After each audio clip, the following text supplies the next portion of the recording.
Oke. Dan ini adalah salah satu dari sesi sharing session yang terakhir. Agak sedih sih sebenarnya. Nggak tahu sih teman-teman, mungkin senang-senang aja. Anyway, jadi teman-teman semuanya, terima kasih sudah bergabung malam ini di sharing session yang ke-10 ya. Sharing session malam ini itu temanya adalah effective communication in business ya. Jadi nggak bisa kita pungkiri bahwa di dalam melakukan bisnis yang paling penting itu adalah bagaimana berkomunikasi. Nah, jadi malam ini kita akan banyak membahas tentang bagaimana komunikasi yang baik di dalam bisnis. Adapun speaker kita, masalah udah, anyway, nggak usah ya. Speaker kita malam ini adalah Bang Iwan ya, pasti kalian udah nggak asing lagi. Bang Iwan itu adalah founder dari Care Advisory, ya, adalah penggerak pemberdayaan ekonomi di Indonesia, terlibat dalam berbagai inisiatif pemberdayaan ekonomi di berbagai wilayah di Indonesia dalam 7 tahun terakhir, dan saat ini mengembangkan Care Advisory sebagai think tank dan wadah bagi pemberdayaan ekonomi kelompok pemuda, perempuan, dan kelompok marginal untuk dapat bertumbuh dan mandiri dalam menjalankan inisiatifnya masing-masing. Jadi malam ini kita akan banyak diskusi ya teman-teman. Diriku ngerti ini malam dan kita mungkin agak kelelahan mungkin ya. Sebenarnya kalau nggak hidupin kamera juga nggak masalah, tapi mungkin nanti pada saat waktu interaktif ya, agak sedikit lebih interaktif aja. Karena kapan lagi nih kita interaksi seperti ini gitu ya. Jadi kalau bisa nanti lebih banyaklah interaksi yang teman-teman lakukan selama sesi ini. Mungkin itu aja. Nanti jangan lupa teman-teman kalau misalnya punya pertanyaan boleh langsung ditulisin di kolom chat atau boleh juga nanti raise hand, nanti akan kita silahkan untuk bertanya langsung ke Bang Iwan ya. Oke, silakan Bang Iwan, boleh dimulai presentasinya. Oke, halo, selamat malam teman-teman semua. Assalamualaikum. Apa kabar? Semuanya baik, sehat? Sehat, Bang. Baik. Ini mana nih? Nggak, yang respon satu doang. Coba di kolom chat, nggak harus open chat. Oke. Alhamdulillah baik, Bang. Baik dan sehat katanya Bang. Siap, aman. Nah, jadi teman-teman mungkin sebelum aku masuk ke dalam sesi, aku mau menceritakan sedikit kenapa aku mengangkat tema hari ini gitu. Karena waktu Expo kemarin, aku mendengar beberapa curhatan dari teman-teman. Kita komunikasi di dalam timnya kurang baik. Ini kamu kok sendirian di Expo jaganya? Yang lain nggak tahu kemana bang, gitu. Jadinya saya yang jaga, yang lain sibuk sendiri gitu. Jadi hal-hal seperti itu ada beberapa case yang aku dengar di waktu Expo kemarin gitu. Jadi karena itu teman-teman, aku mencoba membawa ini gitu, membawa ini ke meja. Maksudnya untuk mendiskusikan gitu topik ini. Jadi mungkin teman-teman yang kemarin menghadapi challenge itu, tantangan itu, kita bisa bantu untuk sama-sama mendiskusikan itu gitu. Jadi siapa tahu bisa ketemu solusinya dan ke depannya tidak seperti itu lagi.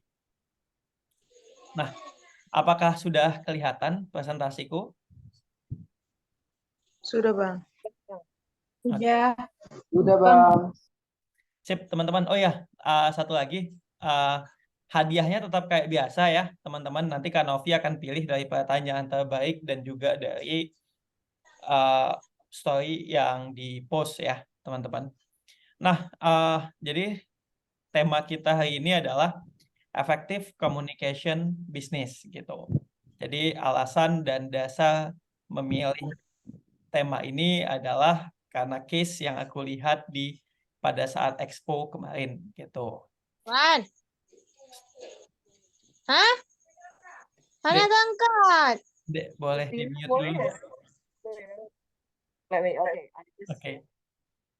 Sebelumnya kenalin, ini aku sengaja pakai fotonya agak aneh-aneh biar nggak serius-serius banget teman-teman. Mungkin selama ini kalian hanya kenal ini siapa sih Bang Iwan, kan biasa ngomongin ini, Bang Iwan kan biasa ini, dia cukup bisa nggak sih sharing atau diskusi tentang ini gitu. Nah, jadi teman-teman kenalin dulu. Tadi Rehan udah menceritakan sedikit tentangku. Yang pertama, aku jurusannya ekonomi dulu, kemudian juga kerjaanku dari tahun 2017 itu sudah sibuk dengan pemberdayaan UMKM gitu, ekonomi dan perempuan gitu. Dan kegiatanku bukan hanya di Aceh, teman-teman. Kalau teman-teman lagi buka IG, dulu aku co-founder dari yang namanya Kitong Indonesia. Kemudian juga uh, itu aku kerjaannya waktu itu di Indonesia Timur, di Papua, Papua Barat, Maluku gitu. Kemudian juga aku konsultan literasi keuangan gitu untuk di Jawa Barat, Sulawesi Selatan, dan Jawa Timur juga, teman-teman. Jadi aku hari ini coba membagikan pengalaman gitu, atau hal-hal yang selama ini aku bagikan ke orang lain, tapi hari ini aku akan coba membagikan materi-materi ini kepada teman-teman di WMK gitu, sehingga bisa membantu kalian untuk bisa menjadi pribadi yang lebih baik, terutama dalam menjadi seorang wirausahawan gitu. Nah, oke. Yang pertama, teman-teman, apa sih komunikasi? Nggak harus ngomong, ketik di kolom chat juga boleh. Apa sih komunikasi?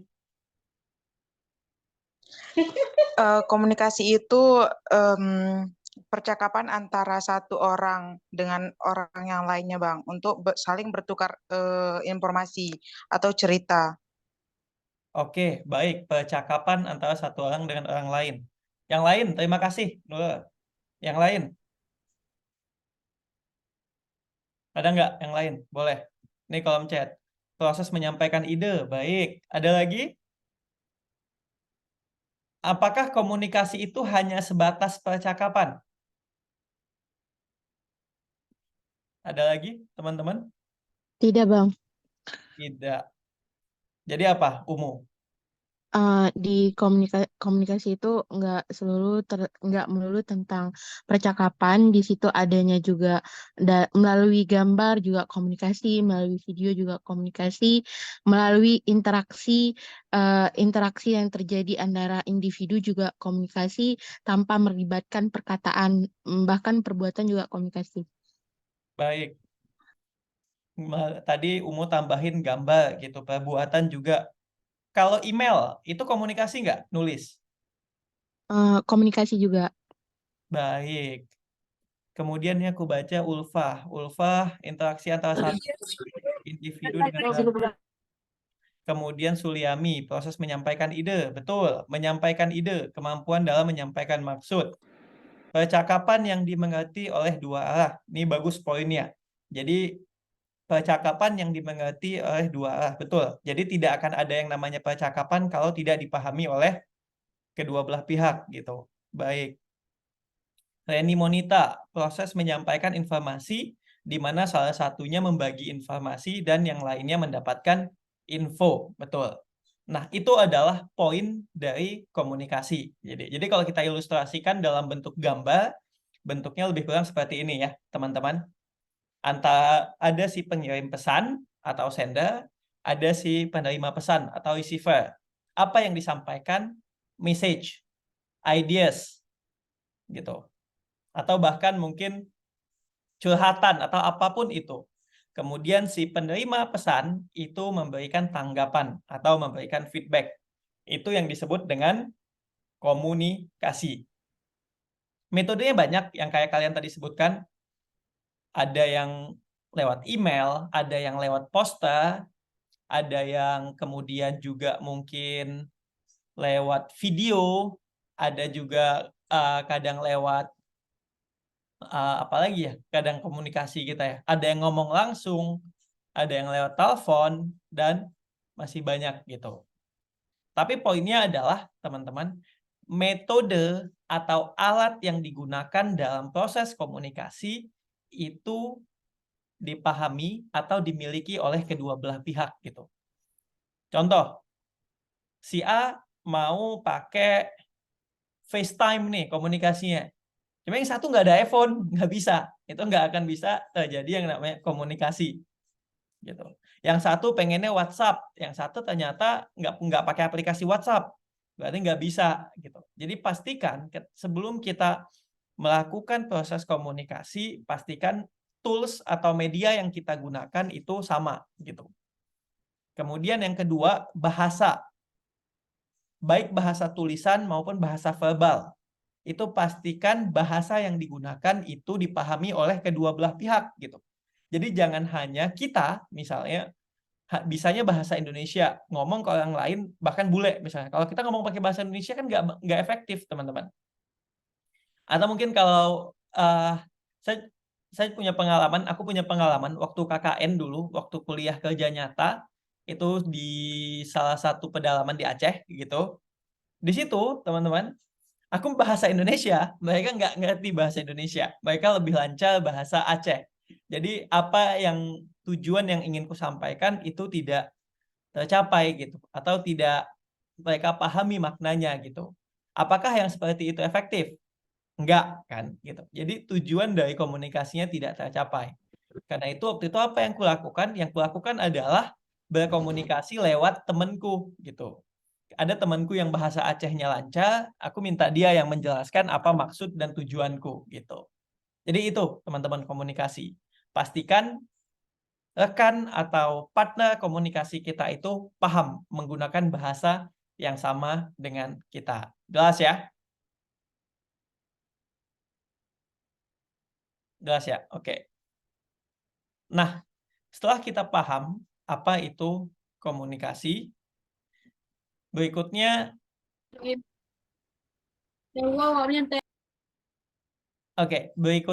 apa sih komunikasi bisnis itu? Ini aku kutip dari LSPR ya, salah satu kampus juga LSPR. Dia nulisnya gini, menurut Rosenblatt, komunikasi bisnis adalah suatu tindakan pertukaran informasi, ide, gagasan, instruksi, dan sebagainya yang disampaikan secara personal maupun non-personal melalui simbol atau sinyal untuk mencapai tujuan dalam sebuah organisasi. Simbol atau sinyal tersebut dapat berupa informasi, instruksi, atau bahkan pesan motivasi dalam bekerja untuk kemajuan perusahaan. Jadi tadi komunikasi adalah proses penyampaian ide, proses penyampaian gagasan, proses penyampaian instruksi. Dalam konteks bisnis, segala hal yang kita sebutkan tadi itu masuk dalam konteks bisnis. Jadi idenya dalam pengembangan produk, idenya dalam marketing, idenya mengenai pencatatan keuangan, gagasannya mengenai target marketnya siapa, instruksinya mengenai perintah dari atasan ke bawahan, atau bahkan teman satu tim gitu. Jadi dalam konteks bisnis prosesnya itu. Yang mana tujuan dari komunikasi bisnis adalah untuk membuat proses bisnis atau organisasi bisnis itu bisa berjalan secara efektif dan mampu berkembang ke arah yang baik gitu. Bukan sebaliknya gitu. Nah, berikutnya. Menurut teman-teman, kenapa sih kita perlu untuk menguasai komunikasi dalam bisnis? Boleh kolom chat, boleh ngomong langsung bebas, silakan.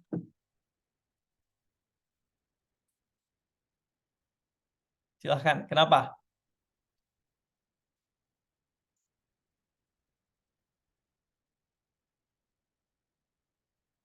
Kenapa, teman-teman?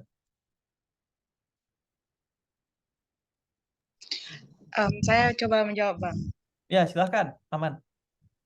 Karena apabila kita sudah menguasai komunikasi bisnis, kita tuh manfaatnya tuh kita tuh bisa tahu di dalam bisnis tuh ada apa aja. Karena nggak semua orang itu bisa memahami bagaimana itu konsep bisnis dan tidak sembarang orang tahu apa itu bisnis. Jadi kalau kita menguasai komunikasi bisnis, kita itu mendapatkan ide, mendapatkan motivasi dan mendapatkan pembelajaran dari orang yang kita tanyai atau orang yang kita komunikasikan bersama orang tersebut gitu, Bang. Itu manfaatnya. Oke, baik. Jadi kita bisa mengkomunikasikan mengenai bisnis kita. Baik. Thank you, Nur. Kemudian Ulfa, mudah berinteraksi dengan konsumen. Baik, Neng Sri. agar kita dapat menyampaikan bagaimana produk kita sehingga target konsumen tahu produk kita dan tertarik untuk membeli. Baik, yang lain? Yang lain gimana?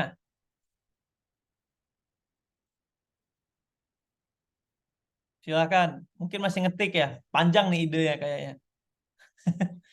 Izin menjawab, Bang. Oke, silakan.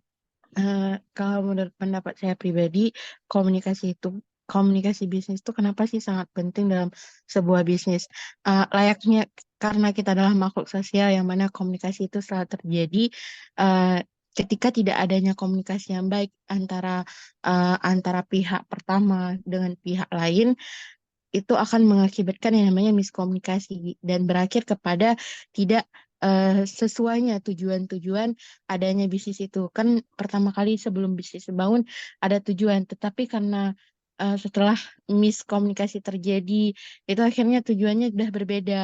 Dan adapun konteks lainnya itu adalah dari segi misalkan ketika disampaikan bahwa sebenarnya si A ini udah sampaikan tentang permasalahannya, tapi si B nggak nangkep apa yang terjadi, dan ketika si B baru tahu, baru ngeh di suatu saat, akhirnya menyalahkan si A nggak kasih tahu. Ininya tuh komunikasi dalam bisnis tuh sangat urgent, sangat penting banget bagi sebuah bisnis supaya tujuan yang sebelumnya dibentuk dalam sebuah bisnis itu dapat terlaksana dengan baik dan sesuai dengan apa yang diinginkan dan diharapkan. Oke. Oke, baik Umu. Ini curhat atau enggak nih?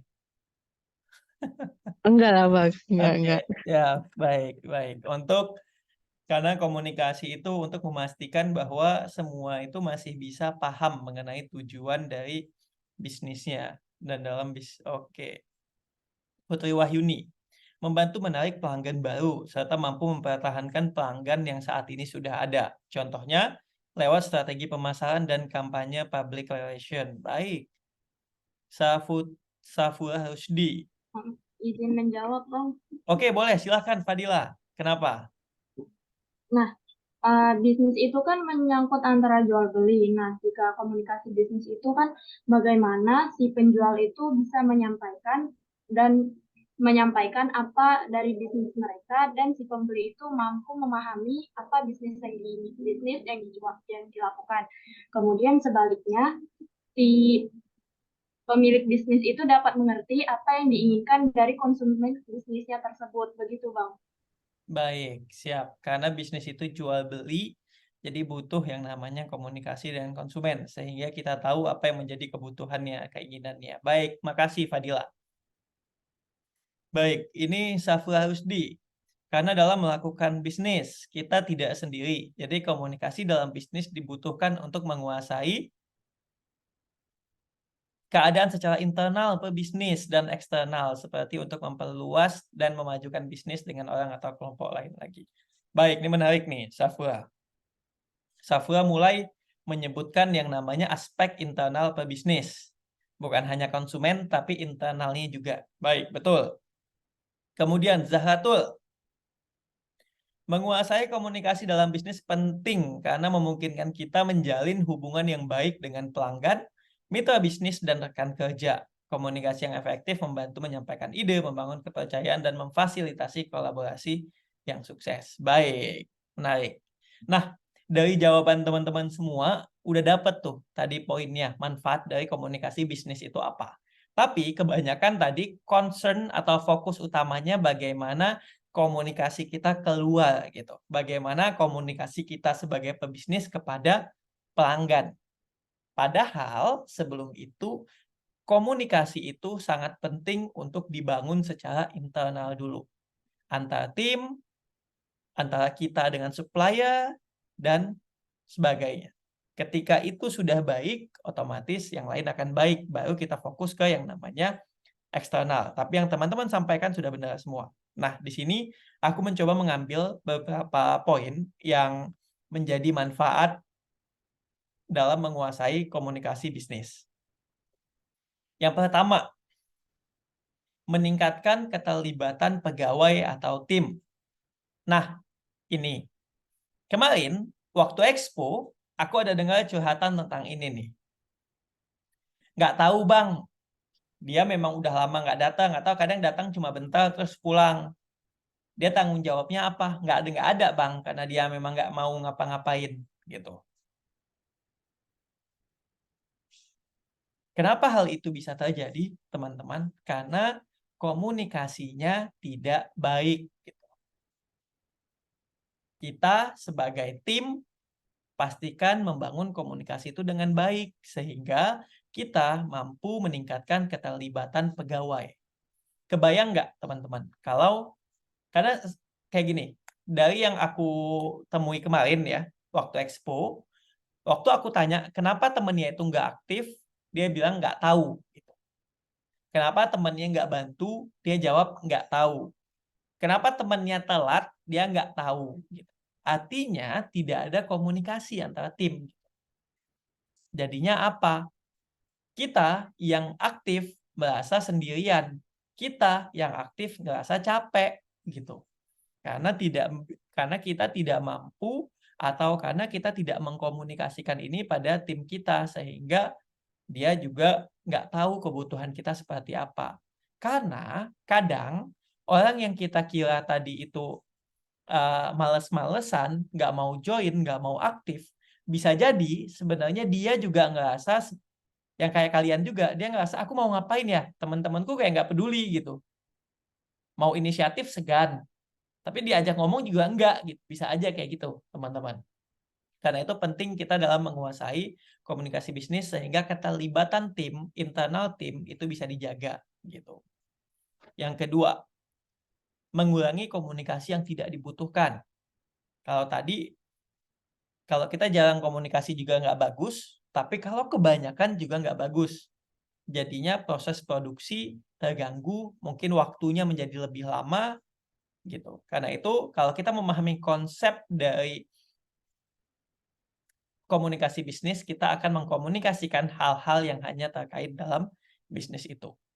Kemudian mengatasi miskomunikasi, itu sama yang kayak teman-teman bilang, makanya penting kita komunikasi. Kemudian mendorong produktivitas pegawai. Nah, ini penting, teman-teman. Kita sama-sama ingin mengembangkan sebuah organisasi. Kita ingin mengembangkan sebuah bisnis. Dan ini biasanya pimpinan nih, atau ketua, atau siapa, itu bertanggung jawab untuk mengecek nih produktivitas timnya. Kenapa yang ini kerjaannya lambat? Kenapa yang ini? Apa masalahnya? Kita sebagai pimpinan, sebagai ketua harus mampu mengkomunikasikan itu dan menjelaskan bagaimana efeknya terhadap bisnis. Kemudian meningkatkan komunikasi antar departemen. Jadi biasa dalam bisnis kalau sudah besar, itu kan sudah ada bagian ya. Ada bagian marketing, ada bagian produksi, ada bagian keuangan, ada bagian SDM, dan lain-lain. Jadi seringkali kalau misalnya komunikasi bisnisnya tidak dijaga, teman-teman, itu ada yang istilah tuh silo gitu. Jadi adanya istilah silo tuh kayak kita tidak ada saling gap gitu, teman-teman, antara satu dengan yang lain gitu.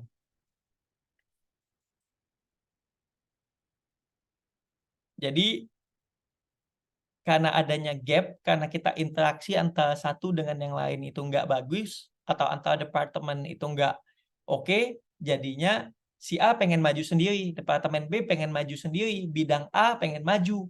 Jadi kalau ada info, ada hal-hal apa, tidak saling bagi. Dampaknya apa? Pada bisnis gitu. Makanya kita penting untuk menjaga itu. Kemudian, mengurangi turnover pegawai. Nah, jadi teman-teman, kalau komunikasi di dalam bisnis itu nggak baik, biasanya pegawai atau tim itu nggak akan nyaman.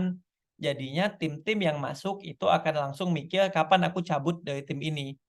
Kalau expo misalnya kapan exponya ini bisa selesai biar aku nggak berurusan lagi dengan ini gitu. Jadi nggak ada keberlanjutan antar timnya. Makanya penting teman-teman untuk kita komunikasinya dijaga. Kemudian mendukung upaya berbagi pengetahuan. Jadi ada yang namanya saling bagi informasi. Kemudian membangun budaya bisnis yang baik.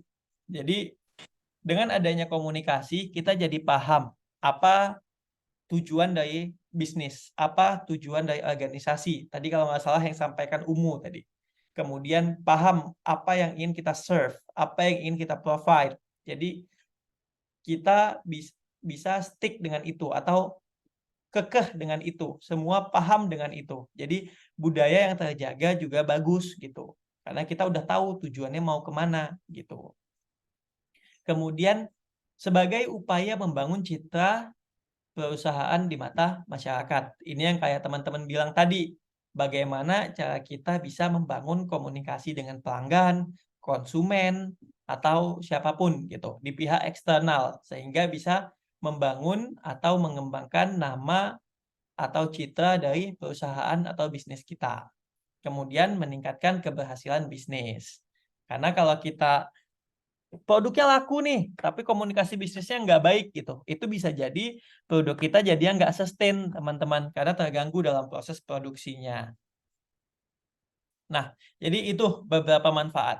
Dan ini pasti masih banyak lain, dan ini aku hanya mengambil beberapa poin yang ingin aku coba jelaskan gitu ke teman-teman dan konteksnya. Nah, di sini teman-teman, dalam bisnis atau dalam organisasi bisnis, biasanya komunikasi itu ada 3. Yang pertama, ada komunikasi horizontal. Jadi kalau komunikasi horizontal gitu, teman-teman, itu biasanya terjadi antara orang di level yang sama gitu. Kalau dia manajer, sesama manajer. Kalau dia misalnya staff di tim A, sesama staff di tim A gitu. Staff di tim B berarti dia komunikasi sesama tim B, itu komunikasi horizontal. Itu biasanya dilakukan untuk proses update atau koordinasi pekerjaan, teman-teman. Kemudian yang kedua, komunikasi vertikal. Nah, komunikasi vertikal itu dari atas ke bawah atau dari bawah ke atas.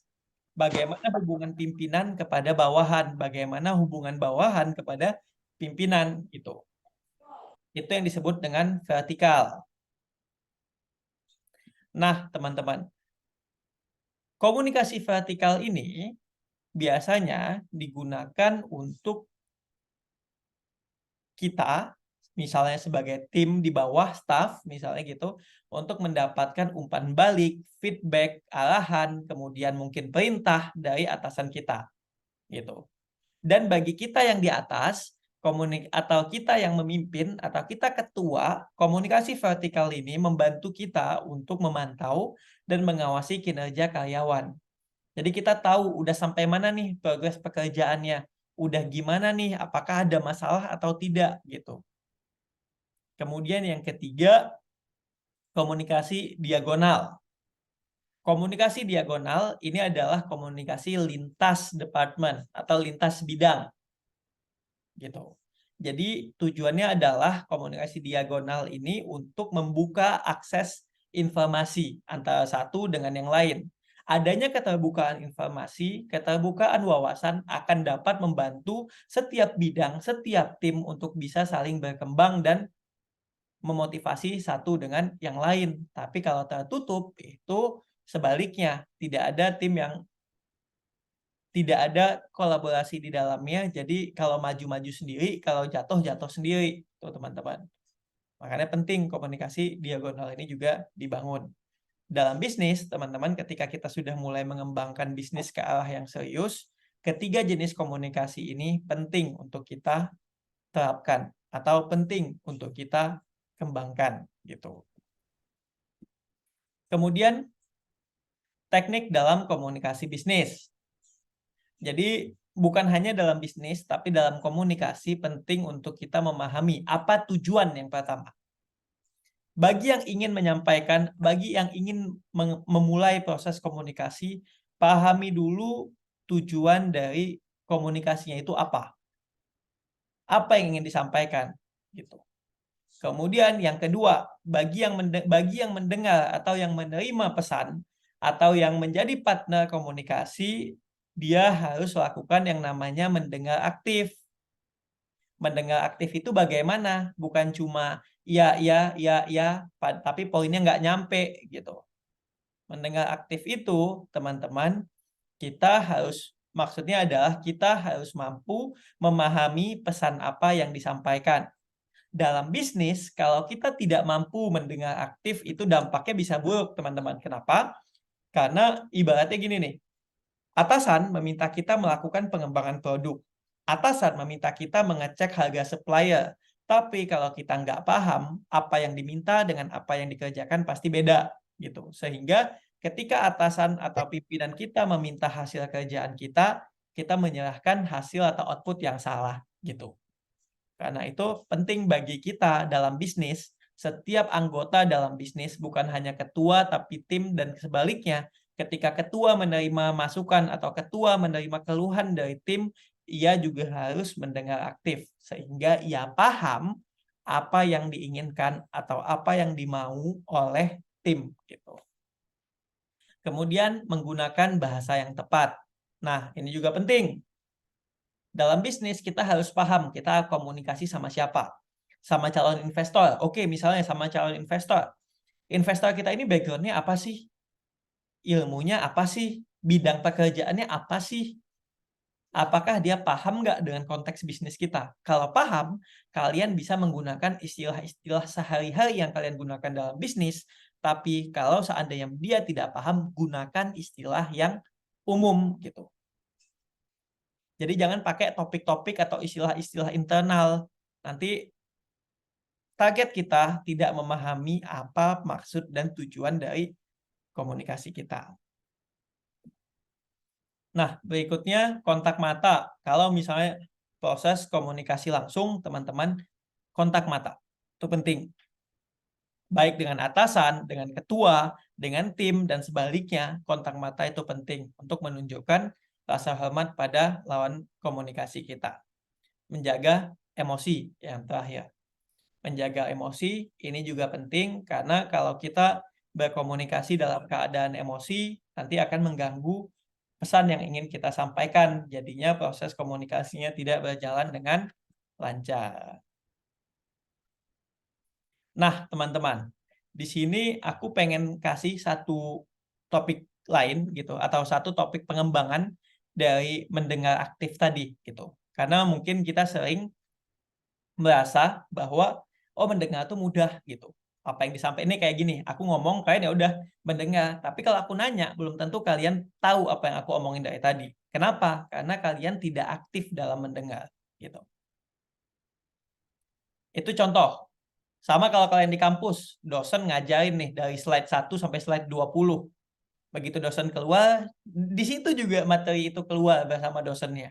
Dan kalian nggak ingat lagi, karena kita tidak mendengar aktif.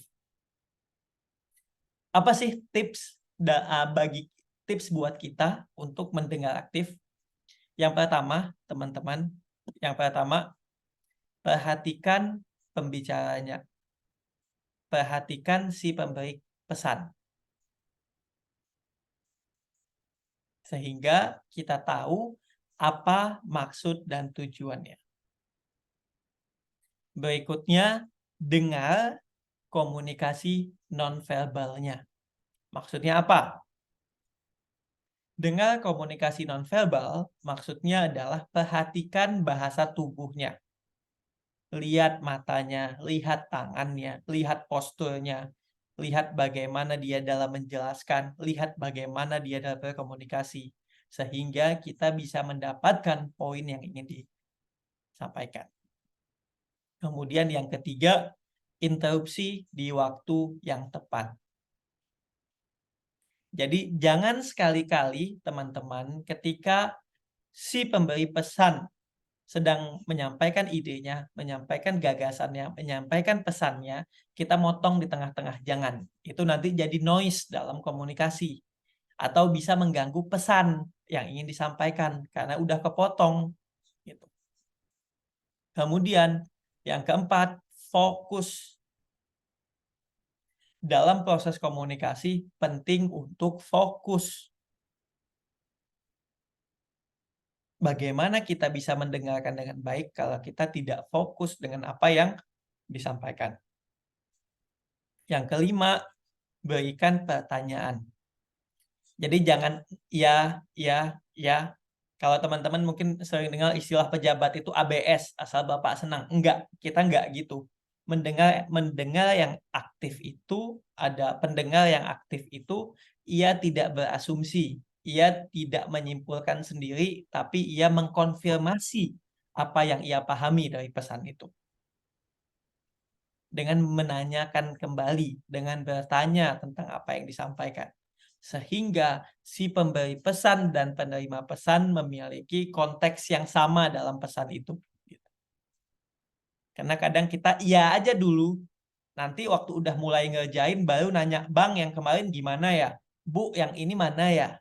Tapi waktu disampaikan, iya aja dulu. Tapi waktu mulai kerjain, ini nanti gimana? Itu kebiasaan kita, dan itu kebiasaan yang sangat buruk, teman-teman. Tidak semua orang punya waktu untuk menyampaikan hal yang sama berulang-ulang. Gitu. Jadi pastikan ketika menerima sebuah pesan, pahami pesannya, dan jika tidak, tanyakan, teman-teman. Sehingga proses penyampaian pesan itu bisa efektif. Kalau hari ini dikasih tahu gini, besok si A nanya, besok si B nanya, si C nanya, si D nanya. Pertanyaannya, ngapain aja si A sampai si D waktu ikut itu? Cuma tapi nggak paham apapun, gitu. Kita kan mahasiswa, pasti kita nggak akan seperti itu, gitu. Dan kita sebagai pebisnis nggak boleh kayak gitu, teman-teman.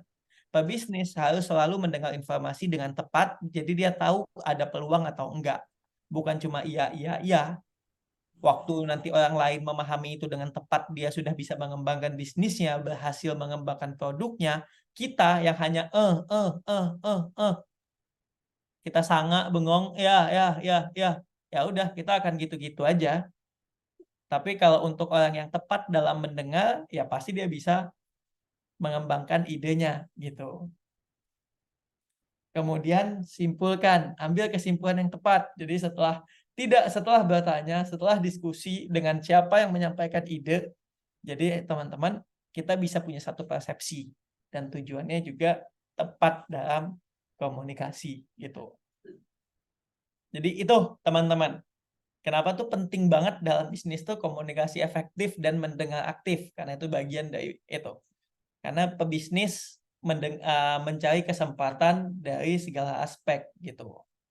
Jadi pastikan dalam setiap info, dalam setiap komunikasi yang teman-teman lakukan, pastikan yang dilakukan itu efektif dan dapat dipahami, atau kita bisa menerima pesannya gitu.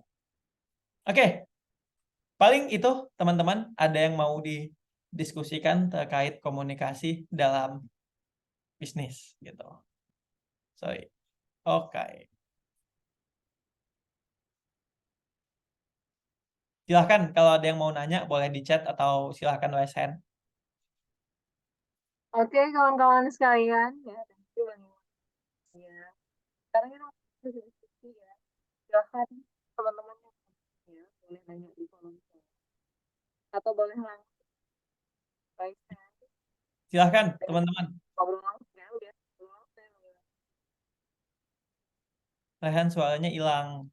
Suara Rehan nggak jelas. Wait. Oke, Oke. Umu, is that suaranya lebih clear nggak sih? Ya, clear. Oke. Ya, Umu. Silahkan Umu. Baik Kak, terima kasih Kak atas waktunya. Jadi di sini aku mau bertanya tentang komunikasi bisnis. Lebih tepatnya gini Kak, kadang kalau misalkan ngebangun bisnis itu eh, kebetulan kita juga lagi mahasiswa, pasti ya bareng-bareng sama kawan gitu. Dan di awal itu nggak ada ini nggak, menurut Kakak seberapa penting sih hitam di atas putih sebelum memulai bisnis, dan Kak gimana sih caranya supaya kita bisa ngajak eh, kawan kita untuk kita tanda tangan ini dulu yuk, supaya nggak ada ini gitu. Kadang kalau misalkan ngobrol gitu ke kawan kayak oh kok gini banget gitu. Gimana Kak caranya? Itu sih yang pengen aku tanyain. Oke, thank you Umu. Bagus pertanyaannya ini untuk teman-teman biasa ini. Nah, jadi dalam bisnis teman-teman, Kalau ditanya perlu atau enggak hitam di atas putih, itu kalau ditanya sama aku ya, personally itu menurutku penting gitu teman-teman. Apalagi kalau kalian di dalamnya sudah mencakup yang namanya uang, ada uang di dalamnya gitu. Itu perlu gitu. Dan yang kedua, bagaimana cara membangun komunikasi dengan teman. Nah, makanya kalau menurutku ketika teman kita atau tim kita itu memang sama-sama mau mengembangkan bisnis ini, harusnya dia paham ada yang namanya hubungan profesional dan ada yang namanya hubungan personal gitu. Jadi teman-teman pastikan di dalam berbisnis dengan teman, pastikan kita memahami ada yang namanya hubungan profesional dan ada yang namanya hubungan personal. Gitu, itu satu. Itu yang kedua. Jadi contoh aja nih, dalam ngembangin Kiat, di timku tuh ada Rehan, ada Rizal nih, kalau teman-teman lihat. Ini kita teman, personally kita teman. Personally kita teman. Teman gosip ya juga, kadang julid ya juga gitu. Tapi ketika kita diskusi soal bisnis, ketika kita diskusi soal pekerjaan, itu udah nggak ada hard feeling gitu, udah nggak pakai perasaan, tapi udah lebih kepake logika gitu. Karena udah profesional. Aku kesal sama Rehan dari sisi bisnis, itu tidak mempengaruhi hubungan aku personal dengan dia. Dalam meeting Rehan memprotesku, Wan aku nggak setuju gini, apakah sesudah meeting aku nggak ajak dia ngopi lagi? Pasti tetap ku ajak gitu. Karena tadi itu adalah dua konteks yang beda gitu. Sama Rizal, ada perdebatan, apakah berdebat dalam bisnis kami nggak bisa ngopi sama-sama? Bisa gitu. Tapi dalam bisnis kita berdebat, dalam hubungan personal kita baik-baik aja gitu. Jadi itu penting dijelaskan di awal. Karena ini dari sekarang nih, apalagi kan sedang memulai bisnis ya yang sustainable fashion. Misalnya bareng teman-teman, pastikan dulu bahwa kita mempunyai satu persepsi yang sama gitu dalam hubungan menjalankan bisnis itu. Kemudian dibuat juga yang ketiga, do and don'ts-nya apa. Do and don'ts-nya apa. Jadi ketika nanti ada yang melakukan don'ts atau hal-hal yang tidak diizinkan dalam bisnis ini, ya ada alasan buat kamu bisa mengambil tindakan profesional gitu. Dan itu dalam menyusunnya itu yuk sama-sama gitu. Jadi ngajak misalnya siapa nama temannya misalnya Andika. Yuk Andika, kita ngerjain ini. Kira-kira kalau kita ngembangin bisnis kita apa aja ya yang nggak boleh dilakuin? Satu, mencipta ide orang lain. Yuk kita ketik. Setuju ya? Setuju, setuju. Yang kedua, tidak boleh menggunakan uang bisnis tanpa seizin teman yang lain. Setuju ya? Setuju.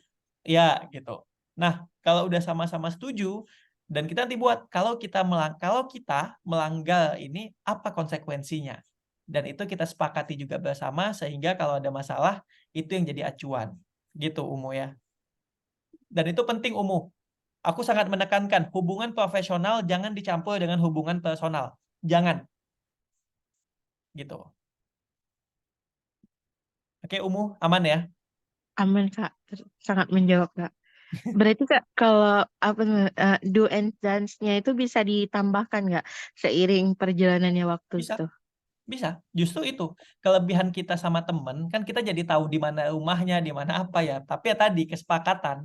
Jadi waktunya nanti mau sama-sama setuju, sama-sama sepakat, ayo gitu. Tapi jangan menambahkan poin di luar dari kesepakatan. Nanti itu yang jadi pecah tim gitu. Dan satu lagi gini, teman-teman. Tidak ada yang salah dengan pecah ya. Tidak ada yang salah dengan kalau sewaktu-waktu kayaknya kita nggak cocok nih jalanin ini sama-sama. Yang satu mau keluar ya nggak ada masalah gitu.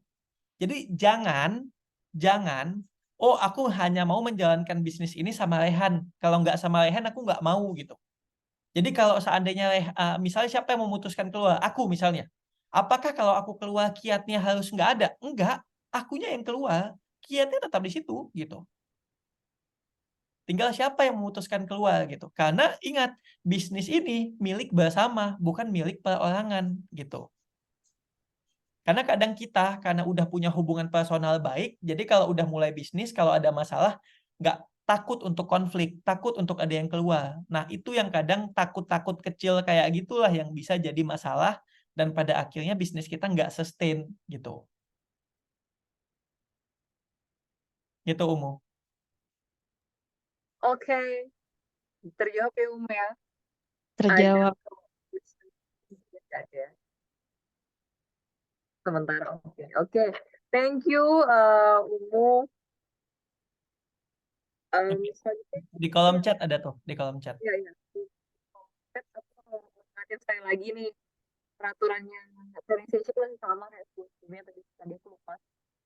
Teman-teman aktif nanya, terus teman-teman yang aktif instastory itu kita akan pilih nanti 3 orang prize-nya.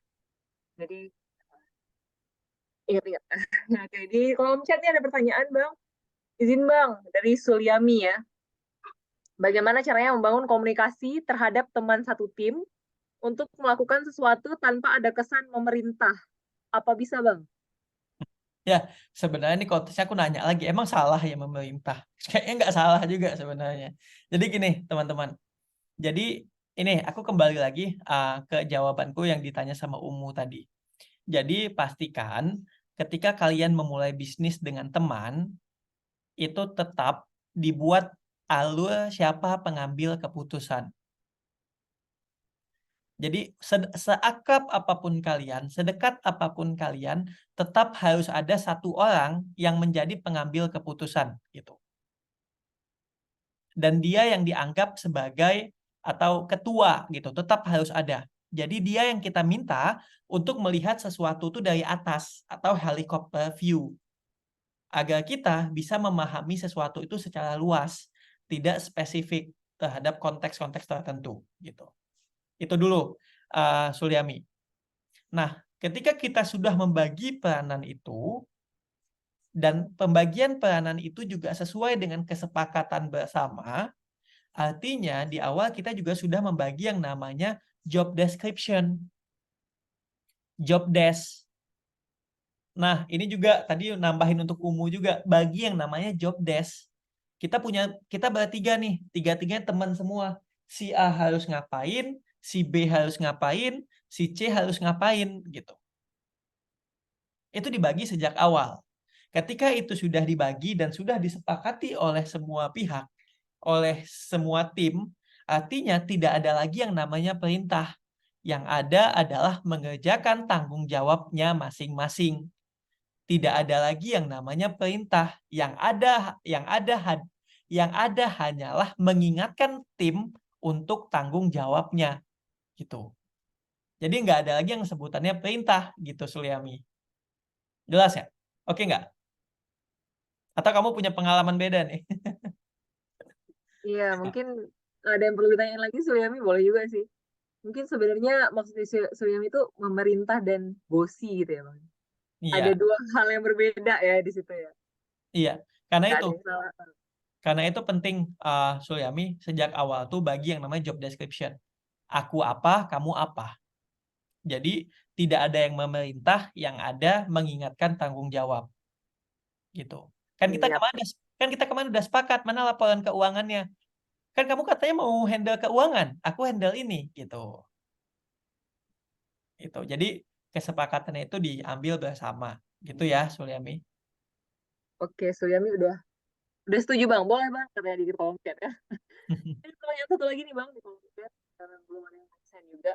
Dari Ulfa, izin bertanya Bang, gimana caranya melakukan komunikasi dengan orang yang memiliki ego tinggi dan juga diri sendiri juga memiliki ego yang tinggi agar tidak dapat. Nah, baik. Karena ini namanya komunikasi bisnis, jadi kayak tadi pengertiannya, keputusan itu atau komunikasi itu dilakukan untuk kepentingan organisasi bisnis, bukan untuk kepentingan pribadi. Jadi, siapa tadi namanya? Jadi, Ulfah, yang penting bagi kita pahami adalah motif kita komunikasi untuk bisnis.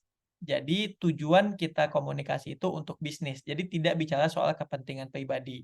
Untuk ego itu bisa dilatih, nggak instan sih. Aku nggak bisa bilang kalau kamu bisa langsung egonya hilang aja gitu, nggak. Itu nggak bisa. Tapi itu bisa dilatih. Cara melatihnya gimana? Itu biasakan adanya perbedaan pendapat antara satu tim dengan yang lain. Kemudian saling belajar untuk bisa memberikan alasan di balik setiap ide. misalnya kamu nih, Ulfa, ide kamu A, kamu egonya tinggi. Ya udah, kamu ego tinggi ya nggak apa-apa. Tapi jangan dengan ego membawa ide kamu, tapi siapkan data-data pendukung agar ego kamu itu bisa diikuti atau agar ego kamu itu bisa dituruti dengan yang lain, gitu. Gitu juga kalau timnya yang lain egonya tinggi, minta dia untuk memberikan apa alasan di balik itu, gitu. Dan itu nggak ada masalah. Justru dengan adanya komunikasi perdebatan antara satu tim dengan yang lain itu bagus, gitu. Bagus kenapa? Artinya setiap tim ingin memberikan idenya, gitu. Ingin memberikan pemikirannya untuk bisnis itu, gitu. Daripada semuanya bilang iya, iya, capek nggak teman-teman? Kebayang nggak dalam kita menjalankan bisnis semuanya yang lain cuma iya, iya, ide selalu datangnya dari kita, pasti capek kan, gitu. Jadi itu nggak apa-apa. Nah nanti secara perlahan itu nanti Ulfah, kamu akan paham gitu. Kenapa kamu harus menerima ide orang lain dan kenapa orang lain juga harus menerima ide kamu ketika kamu mampu menempatkan alasan dan motif di balik ide tersebut gitu. Gitu ya, Ulfah. Dan tadi ingat, profesional. Hubungan bisnis itu hubungan profesional, bukan personal. Karena itu tuh yang sering membawa bisnis ini ke arah perpecahan, yaitu kita membawa urusan profesional ke dalam urusan personal. Lagi ngomongin bisnis kita profesional, lagi ngomongin lagi julid, lagi gosip kita jadinya personal gitu. Gitu ya, Ulfah. Baik, ada lagi yang mau ditanyakan, teman-teman? Silahkan. Nanti di ujung aku ada info sedikit tentang post immersion ya.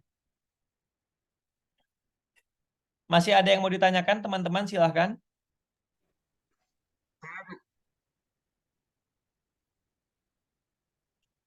Ya, Rusdi, silahkan.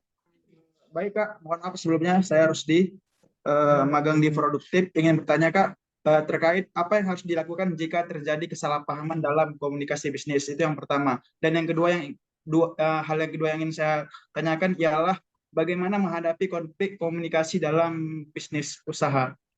Yang pertama tadi apa? Apa yang harus kita lakukan apabila terjadi kesalahpahaman dalam komunikasi bisnis? Oke.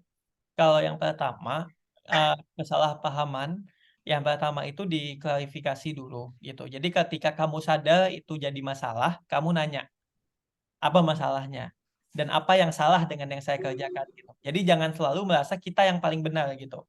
Tapi kita yang nanya gitu, apa salah saya gitu. Kemudian ketika kita sudah mendapatkan feedback atau apa, itu yang kita perbaiki gitu. Nah, yang kedua, kalau muncul konflik. Kalau muncul konflik, yang pertama adalah pertemukan antara si yang berkonflik itu. Kalau kamu misalnya sebagai ketua, di tim kamu ada yang konflik. Kamu pertemukan mereka berdua, tanya dari kedua belah pihak apa masalahnya, apa penyebabnya, gitu. Dan kenapa mereka bisa berkonflik. Itu penting untuk dipastikan. Ketika kamu sudah mendengar, kamu mulai lagi nanya, solusinya apa? Gitu. Kamu sebagai ketua, kamu sebagai pemimpin, kamu fasilitasi mereka dengan misalnya mereka nggak punya solusi nih, kamu ngasih ide. Kalau gini gimana? Kalau gini gimana? Kalau gini gimana? Tapi pastikan kamu sebagai penengah itu kamu bisa betul-betul di tengah, tidak memihak si A, tidak memihak si B, tapi kamu berpihak pada bisnismu, gitu. Gitu, Rusdi.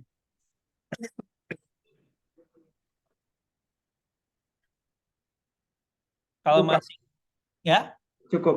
cukup. Terima kasih. Kalau masih ada yang mau nanya, yang lain silakan teman-teman.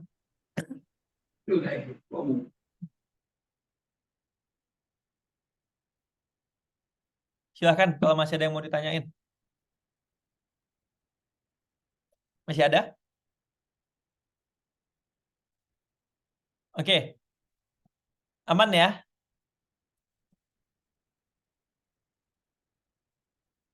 Oke, aman ya. Baik. Oke, berarti kalau memang sudah tidak ada pertanyaan, boleh mungkin aku minta ketik aman di kolom chat. Oh, iya. Boleh, boleh. Apa? Nova Adiklia mau nanya?